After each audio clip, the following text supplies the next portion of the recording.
បុរសម្នាក់ធ្លាប់ត្រូវបានគេហៅថាមនុស្សស៊ីសាច់មនុស្សប៉ុន្តែថ្ងៃនេះគាត់ក្លាយជាតារាមុខបាំងដ៏ល្បីឈ្មោះម្នាក់បុរសជនជាតិឥណ្ឌូនេស៊ីម្នាក់ដែលតែងតែបង្ហោះវីដេអូញ៉ាំអាហារនិយាយលេងជាមួយហ្វេននិងថតបង្ហាញជីវិតប្រចាំថ្ងៃរបស់គាត់លើបណ្ដាញសង្គមហើយមានមនុស្សរាប់លានអ្នកចុចតាមដានគាត់គឺជាមនុស្សស៊ីសាច់មនុស្សគាត់ត្រូវបានអញ្ជើញឲ្យចូលរួមក្នុងកម្មវិធីទូរទស្សន៍និងកម្មវិធី podcast ជាច្រើនអ្នកខ្លះសរសើរថាគាត់ជាភស្តុតាងរស់ដែលបង្ហាញថាការស្ដារនីតិសម្បទាអាចផ្លាស់ប្ដូរជីវិតមនុស្សពិតមែនប៉ុន្តែអ្នកខ្លះមិនគិតដូច្នោះទេ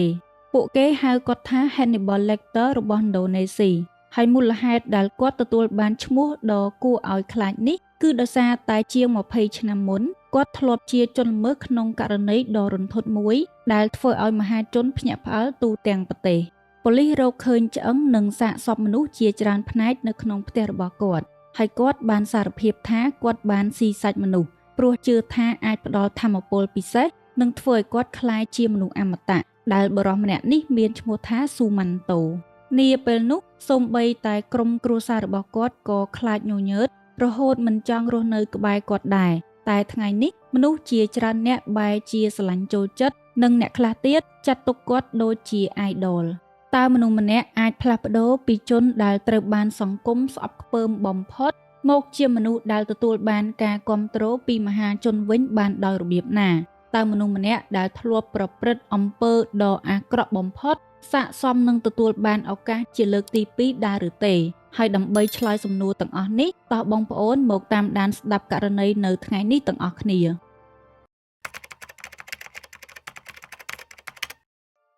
នៅអំឡុងខែមករាឆ្នាំ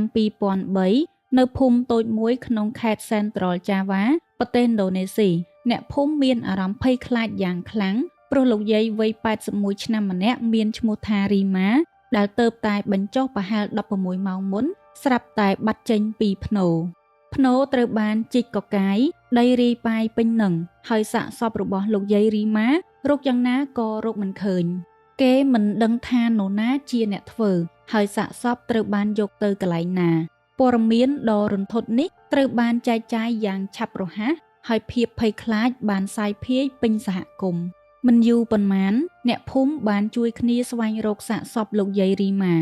ក្រោយមកមានអ្នកភូមិម្នាក់បាននិយាយថាគេបានឃើញបុរសម្នាក់កំពុងដឹកវត្ថុអ្វីម្យ៉ាងមើលទៅមានរូបរាងដូចជាមនុស្សព័ត៌មាននេះកាន់តែរីករាលដាលខ្លាំងឡើងហើយក៏មានអ្នកភូមិម្នាក់ទៀតបានចេញមុខមកនិយាយថាគាត់ក៏ឃើញបុរសម្នាក់នោះដឹករបស់ម្យ៉ាងមានសភាពដូចជាមនុស្សទៅកាន់ខ្ទមឫស្សីរបស់គេនៅឯជាយភូមិអ្នកភូមិជាច្រើនអ្នកបានធ្វើដំណើរទៅផ្ទះបុរសម្នាក់នោះដែលគេមានឈ្មោះថាស៊ូម៉ាន់តូមានអាយុ31ឆ្នាំនៅពេលអ្នកភូមិបានទៅដល់អ្នកភូមិបានឃើញរូបភាពដ៏រន្ធត់ដូចអ្វីដែលពួកគាត់សង្ស័យមែនរឿងនេះក៏មានអ្នករាយការណ៍ទៅប៉ូលីសក្នុងតំបន់ហើយមិនយូរប៉ុន្មានប៉ូលីសក៏បានទៅដល់ផ្ទះស៊ូម៉ាន់តូនៅក្នុងផ្ទះស៊ូម៉ាន់តូក្រុមប៉ូលីសបានឃើញរូបភាពដ៏អាក្រក់ដែលពួកគាត់នឹកស្មានមិនដល់នោះគឺពួកគាត់បានឃើញឆ្អឹងមនុស្សនិងបំណែកសាកសពជាច្រើនសាកសពត្រូវបានកាត់បំបែកនិងយកទៅចម្អិនធ្វើម្ហូបចម្អិនរួចស្រេចដាក់ក្នុងចាននិងមានបាយមួយចានក្បែរនោះផងដែរហេតុការណ៍នេះមិនថាក្រុមប៉ូលីសនិងអ្នកភូមិពិតជាតក់ស្លុតមែនទែនហើយមិនយូរប៉ុន្មានក្រុមប៉ូលីសក៏បានចាប់ខ្លួនស៊ូម៉ាន់តូបងប្អូនសាកសម័យថាតើព័ត៌មានបែបនេះមានឥទ្ធិពលខ្លាំងប៉ុណ្ណាក្នុងភូមិដ៏តូចមួយអ្នកភូមិគ្រប់គ្នាស្ទើរតែមិនជឿថាមានរឿងបែបនេះកើតឡើងក្នុងតំបន់ដែលពួកគេរស់នៅករណីរបស់ស៊ូម៉ាន់តូបានក្លាយជាព័ត៌មានដ៏ល្បីកក្រើកទូទាំងប្រទេសប៉ុន្តែខណៈពេលដែលប្រជាជនឥណ្ឌូនេស៊ីកំពុងតែភ្ញាក់ផ្អើលនឹងព័ត៌មានដ៏រន្ធត់នេះក្រុមប៉ូលីសបានរកឃើញអាថ៌កំបាំងដ៏ខ្មៅងងឹតជាងនេះទៅទៀតក្រុមប៉ូលីសរកឃើញថាលោកយាយរីម៉ាមិនមែនជាជនរងគ្រោះទី1របស់ស៊ូម៉ាន់តូឡើយ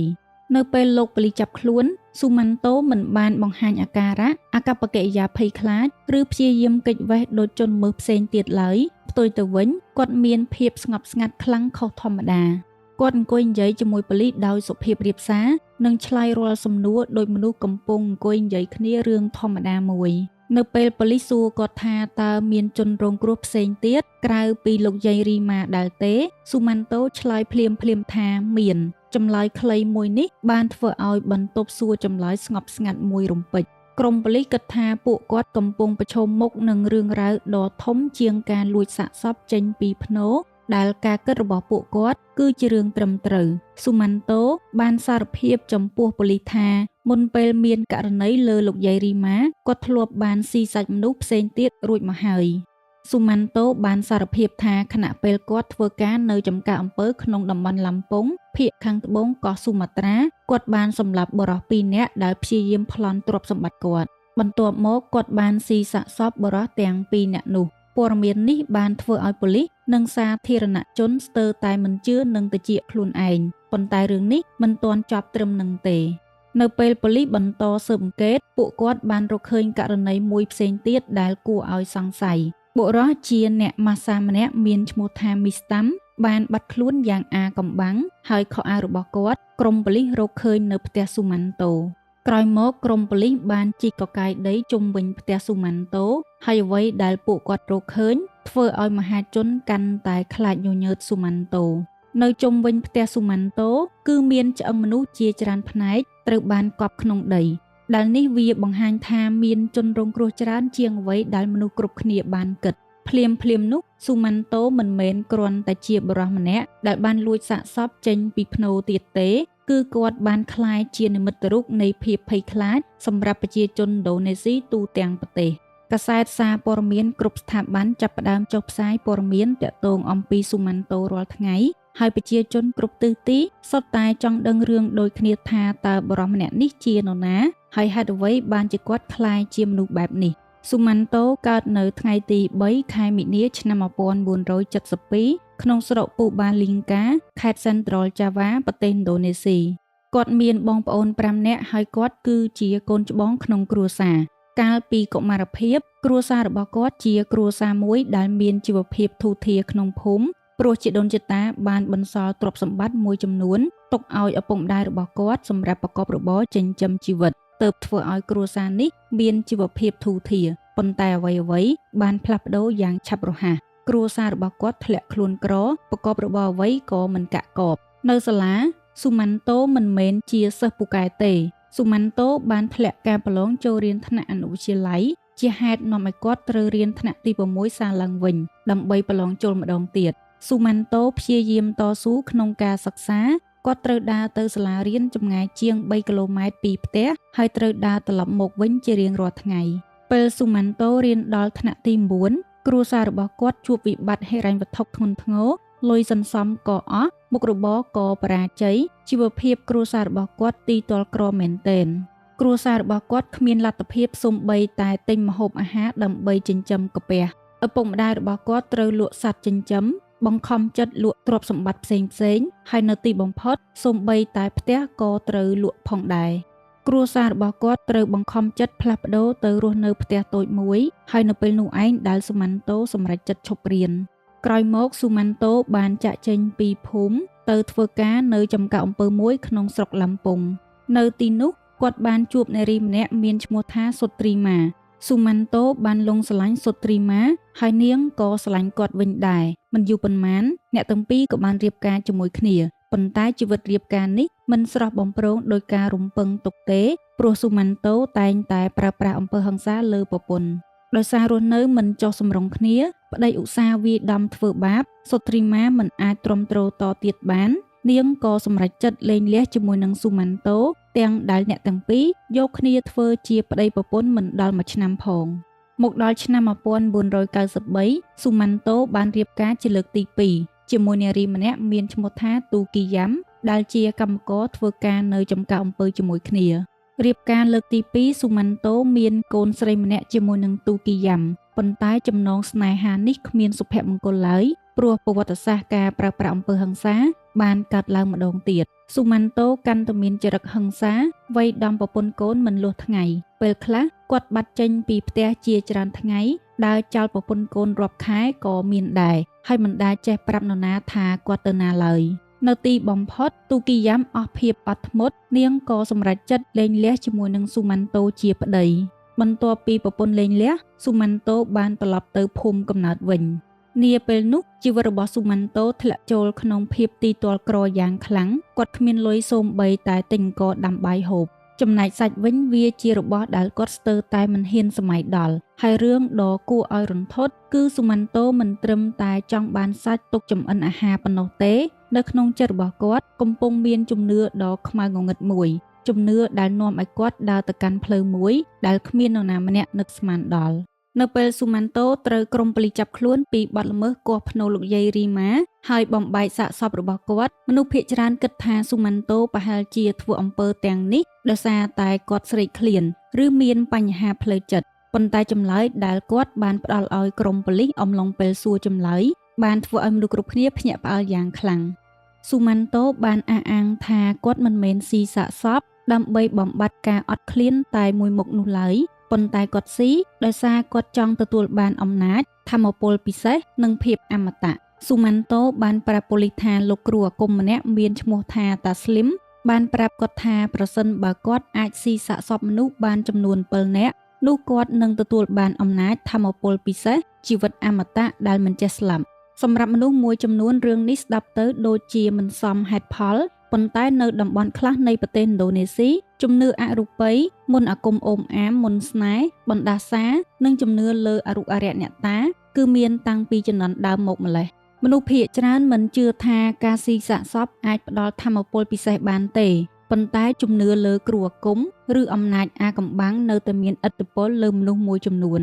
ដូច្នេះហើយទោះបីជាពាក្យសារភាពរបស់ស៊ូម៉ាន់តូហាក់ដូចជាចម្លែកក៏ដោយក៏ប៉ូលីសមិនអាចច្រានចោលការអះអាងរបស់ស៊ូម៉ាន់តូភ្លាមដែរតែមានសំណួរមួយដែលមនុស្សភាគច្រើននៅតែឆ្ងល់មកដល់សព្វថ្ងៃនេះប្រសិនបើគ្រូអាគមតាស្លីមពិតជាបានបញ្ចុះបញ្ចូលស៊ូម៉ាន់តូឲ្យស៊ីសាកសពមនុស្សពិតមែនតើហេតុអ្វីបានជាគ្រូអាគមតាស្លីមមិនត្រូវបានចោទប្រកាន់ហើយហេតុអ្វីបានជាស៊ូម៉ាន់តូក្លាយជាជនល្មើសតែម្នាក់ដែលទទួលទោសតើស៊ូម៉ាន់តូពិតជាត្រូវបានគ្រូអាគមបោកប្រាស់មែនឬក៏រឿងគ្រូអាគមទាំងនេះគ្រាន់តែជាលេសមួយដែលស៊ូម៉ាន់តូប្រើប្រាស់ដើម្បីប្រព្រឹត្តអំពើដ៏គួរឲ្យខ្លាចរបស់គាត់ករណីរបស់ស៊ូម៉ាន់តូត្រូវបានកាសែតធំទូទាំងប្រទេសឥណ្ឌូនេស៊ីចុះផ្សាយរឿងរបស់គាត់នៅលើទំព័រមុខហើយគេបានសរសេរដាក់ចំណងជើងថាមនុស្សស៊ីសាច់មនុស្សនៅ Central Java លើសពីនេះសារព័ត៌មានអន្តរជាតិក៏បានចាប់អារម្មណ៍និងបានចុះផ្សាយព័ត៌មានពីស៊ូម៉ាន់តូដែរព័ត៌មានថ្មីបានចុះផ្សាយរាល់ថ្ងៃបានបង្កើតជាកំហឹងនិងភាពភ័យខ្លាចកាន់តែច្រើនសម្រាប់ប្រជាជនយូរទៅស៊ូម៉ាន់តូទទួលបានរហស្សនាមថ្មីមួយថាជា Hannibal Lecter របស់ឥណ្ឌូនេស៊ីដែលរហស្សនាមនេះសំដៅលើតួអង្គឃាតករស៊ីសាច់មនុស្សដ៏ល្បីក្នុងរឿងរបស់សហរដ្ឋអាមេរិកហើយរហស្សនាមនេះនឹងតាមលងបន្លាចស៊ូម៉ាន់តូអស់មួយជីវិតមហាជនមិនគិតថាស៊ូម៉ាន់តូជាមនុស្សធម្មតាទៀតទេគឺគាត់ជាបិសាចនិងជានិមិត្តរូបនៃភាពសាហាវឃោរឃៅប្រៀបដូចសត្វព្រៃដែលស៊ីសាច់មនុស្សជាអាហារនៅក្នុងឆ្នាំ2004មានខ្សែភាពយន្តមួយផលិតឡើងដោយផ្អែកលើរឿងពិតរបស់ស៊ូម៉ាន់តូប៉ុន្តែខណៈពេលដែលមនុស្សទូទាំងប្រទេសកំពុងជក់ចិត្តនឹងរឿងដ៏រន្ធត់នេះគ្រួសារលោកយាយរីម៉ាបែរជារងការឈឺចាប់ប៉ះទង្គិចផ្លូវចិត្តយ៉ាងធ្ងន់ធ្ងរកូនចៅគ្រួសារសាច់ញាតិរបស់លោកយាយរីម៉ាត្រូវទ្រាំមើលមនុស្សទូទាំងប្រទេសជជែកវែកញែកពីរបៀបដែលសាកសពលោកយាយរីម៉ាត្រូវបានស៊ូម៉ាន់តូប្រព្រឹត្តអំពើមិនគប្បីដាក់បទល្មើសរបស់ស៊ូម៉ាន់តូមហាជនទាមទារឲ្យតុលាការផ្តន្ទាទោសលើស៊ូម៉ាន់តូឲ្យធ្ងន់ធ្ងរបំផុតអ្នកខ្លះថែមទាំងចង់ឲ្យគាត់ទទួលបានទោសប្រហារជីវិតថែមទៀតនៅក្នុងខ្សែភ្នែកមហាជនស៊ូម៉ាន់តូគឺជាសត្វដេរឆានជាបិសាចហើយច្បាស់ណាស់ថាគាត់នឹងទទួលទោសធ្ងន់បំផុតព្រោះតុលាការមានភស្តុតាងគ្រប់គ្រាន់មានពាក្យសារភាពមានគំនោឆ្អឹងមនុស្សនៅក្នុងផ្ទះរបស់គាត់ដែលភស្តុតាងទាំងអស់នេះនឹងចងភ្ជាប់ខ្លួនស៊ូម៉ាន់តូមិនឲ្យប្រកែកបានស៊ូម៉ាន់តូមិនបានបង្ហាញការសោកស្ដាយចំពោះអ្វីដែលគាត់បានធ្វើនោះដែរគាត់បានប្រាប់ប៉ូលីសថាគាត់គ្រាន់តែឃ្លានហើយត្រូវបានគ្រូអាគមតាស្លីមបោកបញ្ឆោតពាក្យសម្ដីរបស់ស៊ូម៉ាន់តូមិនមែនជាការសុំទោសទេគឺវាដូចជាកំពុងព្យាយាមរកលេសហើយនៅក្នុងសាវនាការកាត់ក្តីមានរឿងដ៏ហួសចិត្តមួយបានកើតឡើងរឿងដែលធ្វើឲ្យមហាជនទូទាំងប្រទេសខឹងសម្បាជាខ្លាំងនៅក្នុងឆ្នាំ2003ការកាត់ក្តីរបស់ស៊ូម៉ាន់តូបានក្លាយជាប្រធានបទដ៏ក្តៅគគុកបំផុតមួយក្នុងប្រទេសឥណ្ឌូនេស៊ី ក្រុមប៉ូលីសរកឃើញថាស៊ូម៉ាន់តូបានលួចសាកសពលោកយាយរីម៉ាចេញពីភ្នូគាត់បានកាត់បំបែករាងកាយរួចយកសាច់ទៅចម្អិនធ្វើម្ហូបនិងបានស៊ីផ្នែកខ្លះនៃរាងកាយប៉ុន្តែប៉ូលីសរកមិនឃើញថាស៊ូម៉ាន់តូបានសម្លាប់ជនរងគ្រោះផ្សេងទៀតឬបានស៊ីសាច់ជនរងគ្រោះទាំងនោះឡើយជាហេតុនាំឲ្យករណីនេះត្រូវផ្លាស់ប្ដូរទិសដៅនៃការសម្រេចក្តីលោកយាយរីម៉ាបានបាត់បង់ជីវិតដោយធម្មជាតិមុនពេលស៊ូម៉ាន់តូបានលួចសាកសពរបស់គាត់ចេញពីភ្នូចំណែកពាក្យសារភាពរបស់ស៊ូម៉ាន់តូតាក់ទងអំពីបរិសុទ្ធ2នាក់នៅស្រុកឡាំពុងក៏គ្មានភស្តុតាងគ្រប់គ្រាន់សម្រាប់ចាត់ប្រកាន់គាត់ពីបទមនុស្សឃាតដែរជាលទ្ធផលស៊ូម៉ាន់តូត្រូវបានតុលាការចោទប្រកាន់ពីបទល្មើសជាក់ស្ដែងគឺការបំពានភ្នូនិងការលួចសាកសពរឿងនេះពិតជាពិបាកទទួលយកមែនទែនសម្រាប់គ្រួសារជនរងគ្រោះពួកគេមានអារម្មណ៍ថាច្បាប់កំពុងអសកម្មលើបទល្មើសដ៏រន្ធត់នេះនៅក្នុងបន្ទប់កាត់ក្តីមេធាវីការពារក្តីឲ្យស៊ូម៉ាន់តូបានលើកឡើងថាស៊ូម៉ាន់តូមានបញ្ហាផ្លូវចិត្តគាត់មិនអាចបែងចែកឬទទួលខុសត្រូវបានពេញលេញរាល់ទង្វើដែលគាត់បានធ្វើគាត់មិនដឹងថាសកម្មភាពដែលគាត់កំពុងធ្វើគឺជាសកម្មភាពខុសឬក៏ត្រូវនោះទេអំណះអំណាងរបស់មេធាវីរូបនេះនាំឲ្យមហាជនមានការជជែកវែកញែកកាន់តែខ្លាំងឡើងអ្នកខ្លះជឿថាស៊ូម៉ាន់តូមានបញ្ហាផ្លូវចិត្តមែនប៉ុន្តែអ្នកខ្លះទៀតគិតថានេះគ្រាន់តែជាលេសដើម្បីទទួលបានការកាត់បន្ថយទម្ងន់ទោសតែប៉ុណ្ណោះហើយនៅទីបំផុតនៅថ្ងៃទី27ខែមិថុនាឆ្នាំ2003តុលាការចាប់ផ្ដើមប្រកាសសាលក្រមកាត់ក្តីលើស៊ូម៉ាន់តូត្រូវបានកាត់ទោសឲ្យជាប់ពន្ធនាគាររយៈពេល5ឆ្នាំត្រឹមតែ5ឆ្នាំប៉ុណ្ណោះស៊ូម៉ាន់តូទទួលបានទោសស្រាលបែបនេះជាហេតុនាំឲ្យមហាជនទូទាំងប្រទេសផ្ទុះកំហឹងកាន់តែខ្លាំងពួកគេមិនជឿថាស៊ូម៉ាន់តូដែលជាជនល្មើសមនុស្សស៊ីសាច់មនុស្សនឹងត្រូវជាប់គុកត្រឹមតែ5ឆ្នាំសារព័ត៌មានគ្រប់ស្ថាប័នបានចុះផ្សាយរិះគន់ចំពោះសាលក្រមនេះនៅលើទូរទស្សន៍វិទ្យុនិងកាសែតមនុស្សគ្រប់គ្នាឆ្ងល់ថាតើនេះគឺជាយុត្តិធម៌មែនទេហើយនៅមានសំណួរមួយទៀតដែលគ្មាននរណាម្នាក់អាចឆ្លើយបានថាប្រសិនបើគ្រូអាគមតាស្លីមជារឿងពិតចុះហេតុអ្វីបានជាគ្មានការស៊ើបអង្កេតលើបុគ្គលរូបនោះតើគ្រូអាគមតាស្លីមមានពិតឬទេឬមួយគ្រាន់តែជាតួអង្គដែលស៊ូម៉ាន់តូបានបង្កើតឡើងមកទល់សពថ្ងៃនេះសំណួរនេះនៅតែគ្មានចម្លើយច្បាស់លាស់ប៉ុន្តែរឿងដែលមហាជនកាន់តែខឹងសម្បារបំផុតគឺមិនមែនរឿងស៊ូម៉ាន់តូជាប់ពន្ធនាគារត្រឹមតែ5ឆ្នាំនោះទេតែជារឿងដែលកើតឡើងនៅ3ឆ្នាំបន្ទាប់ពោលគឺនៅថ្ងៃទី24ខែតុលាឆ្នាំ2006ស៊ូម៉ាន់តូត្រូវបានដោះលែងមុនពេលកំណត់មូលហេតុដោយសារតែស៊ូម៉ាន់តូមានកិរិយាល្អប្រព្រឹត្តខ្លួនល្អក្នុងពន្ធនាគារនិយាយរួមស៊ូម៉ាន់តូមិនបានជាប់ពន្ធនាគារ5ឆ្នាំពេញលេញឡើយគាត់ក៏ត្រូវបានដោះលែងឲ្យមានសេរីភាពនៅពេលស៊ូម៉ាន់តូអាចចេញពីពន្ធនាគារគាត់បានចូលទៅក្នុងពិភពមួយដែលគ្មាននរណាម្នាក់ចង់ទទួលយកឬរាប់អានគាត់ទៀតឡើយពួកគេមិនគិតគាត់ត្រឹមតែជាអតីតអ្នកទោសឬជាជនល្មើសនោះទេតែពួកគេគិតថាគាត់ជាបិសាចដែលបានស៊ីសាច់មនុស្សគ្មានភូមិស្រុកណាចង់ឲ្យគាត់ទៅរស់នៅទីនោះគ្មានអ្នកជិតខាងណាចង់ឲ្យគាត់ទៅរស់នៅក្បែរខាងនិងសូម្បីតែក្រុមគ្រួសារសាច់ញាតិរបស់គាត់ក៏មិនចង់ជាប់សាច់ឈាមឬចង់ឲ្យគាត់ទៅរស់នៅជាមួយដែរស៊ូម៉ាន់តូក្លាយជាមនុស្សគ្មានទីពឹងគ្មានកន្លែងត្រូវទៅតែជាសំណាងល្អរបស់គាត់កាលឆ្នាំនោះមានអង្គការមួយបានសម្រេចចិត្តផ្ដល់ឱកាសឲ្យគាត់ដែលឱកាសនោះបានផ្លាស់ប្ដូរជីវិតរបស់ស៊ូម៉ាន់តូទាំងស្រុងនៅថ្ងៃទី24ខែតុលាឆ្នាំ2006ក្រោយពីត្រូវបានដោះលែងឲ្យមានសេរីភាពមុនពេលកំណត់ដោយសារមានអាកប្បកិរិយាល្អក្នុងពន្ធនាគារស៊ូម៉ាន់តូអាចដើរចេញពីគុកក្លាយជាមនុស្សមានសេរីភាពមានសិទ្ធិដូចមនុស្សទូទៅប៉ុន្តែសេរីភាពរបស់គាត់មិនបាននាំមកនូវការចាប់ផ្ដើមជីវិតថ្មីដ៏ស្រស់ស្អាតដ៏ស្រស់បំព្រងដូចអ្នកទោសផ្សេងទៀតឡើយ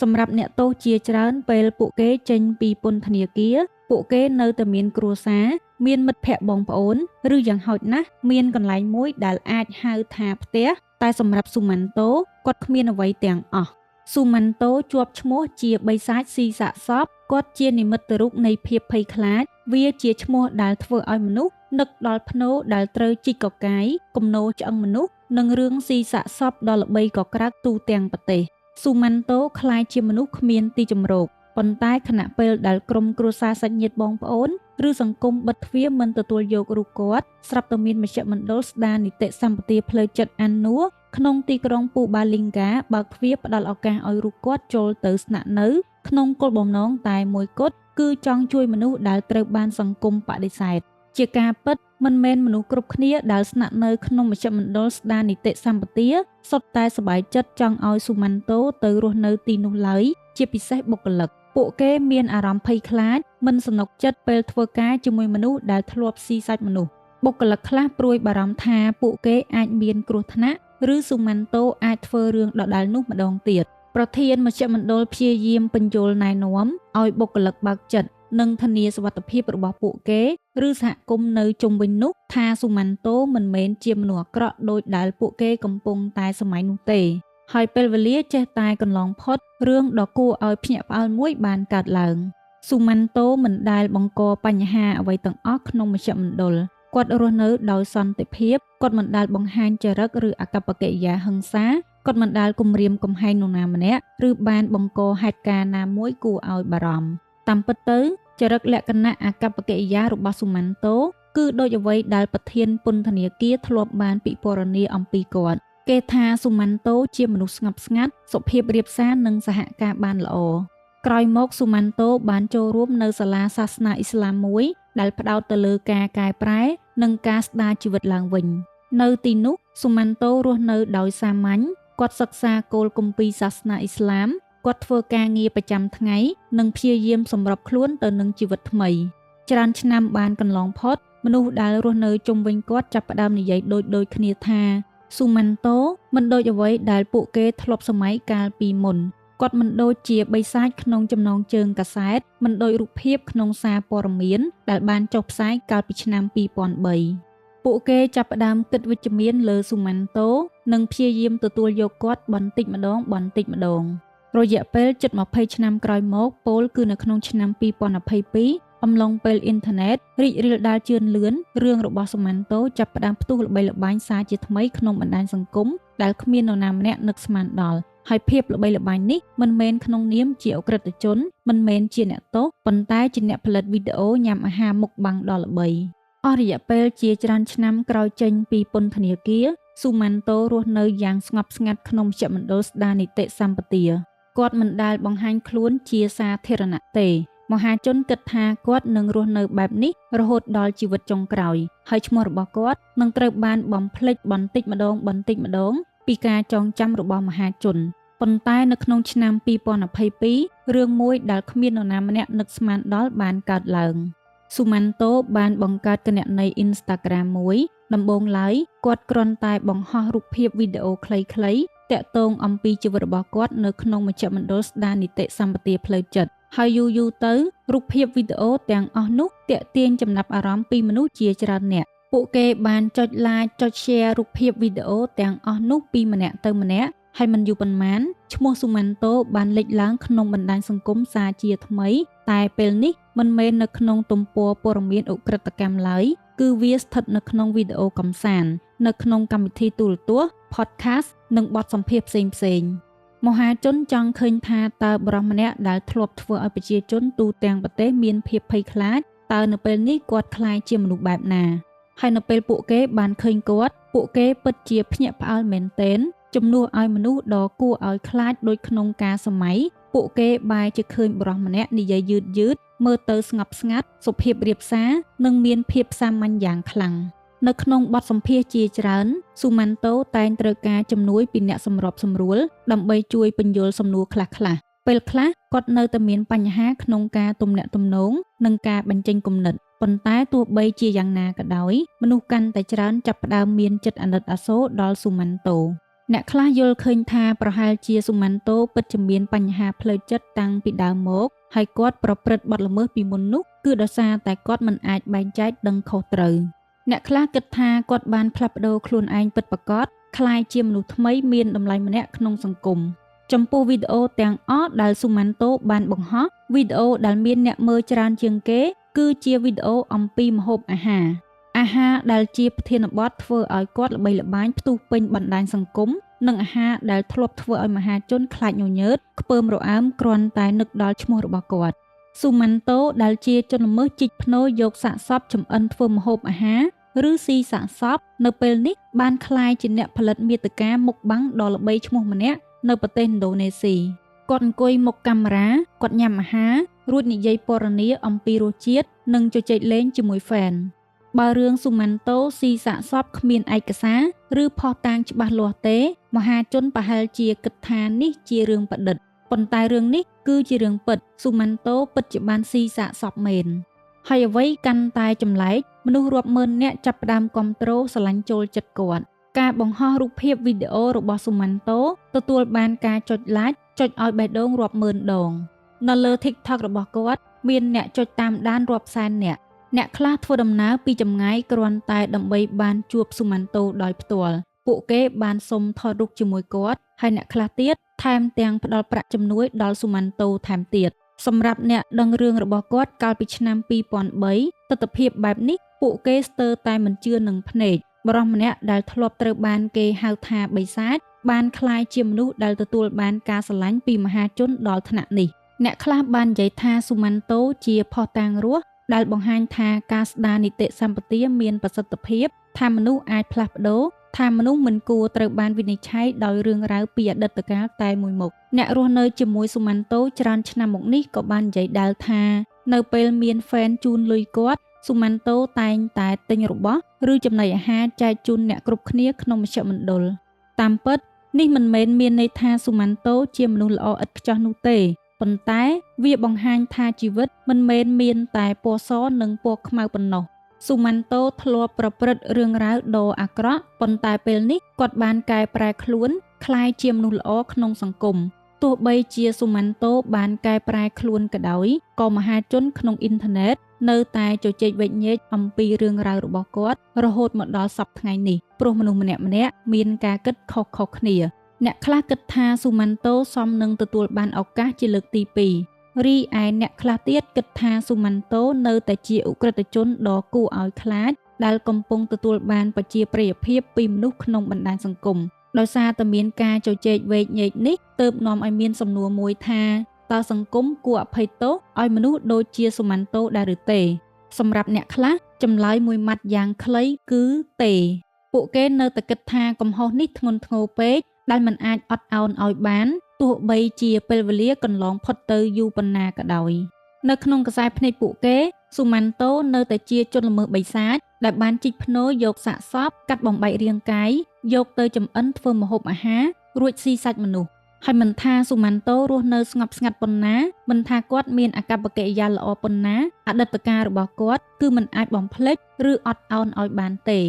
ចំណែកឯអ្នកខ្លះទៀតពួកគេឲ្យតម្លៃលើសមិទ្ធផលរបស់ស៊ូម៉ាន់តូជាង20ឆ្នាំមកនេះបន្ទាប់ពីគាត់ចេញពីពន្ធនាគារ